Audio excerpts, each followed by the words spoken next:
আসসালামু আলাইকুম বন্ধুরা, কেমন আছেন সবাই? আশা করি সবাই অনেক ভালো আছেন। সবাইকে স্বাগতম নতুন আরও একটি গুরুত্বপূর্ণ ভিডিওতে। হ্যালো বন্ধুরা, আপনি কি আপনার প্রথম স্ত্রী থাকতে আপনি কি আরও একটা বিয়ে করতে চাচ্ছেন? তাতে কি আপনি খুশি যে আপনি আরেকটা বিয়ে করতে পারবেন? কোর্ট থেকে বলা হয়েছে প্রথম স্ত্রীর অনুমতি লাগবে না। তো এই খবরটা শুনে আপনার খুশি হওয়ার কিছুই নেই। অবশ্যই প্রথম স্ত্রী থাকার পরে দ্বিতীয় বিয়ে করতে কিছু শর্ত সাপেক্ষ প্রয়োজন আছে। এই শর্ত সাপেক্ষে আপনি বিয়ে করতে পারবেন। সেটা হলো আপনি প্রথম স্ত্রীর থাকার পরে আপনি যখন দ্বিতীয় বিয়ে করবেন, তখন আপনি ইউনিয়ন পরিষদে আপনার নিজস্ব ইউনিয়ন পরিষদের চেয়ারম্যানের কাছে আপনি আবেদন করবেন যে আমি দ্বিতীয় বিয়ে করতে ইচ্ছুক।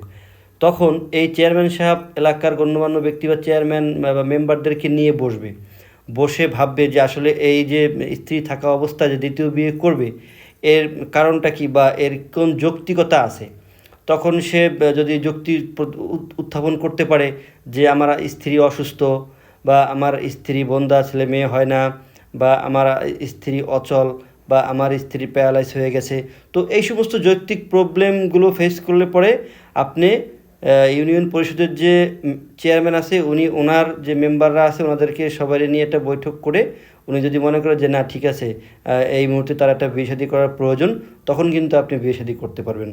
তাছাড়া আপনি চাইলেই কিন্তু পারবেন না যে আপনার স্ত্রী যে কোর্ট থেকে অনুমতি দিয়েছে দ্বিতীয় বিয়ে করতে কোনো অনুমতি লাগবে না, এজন্য আপনার খুশি হওয়ার কিছুই নাই।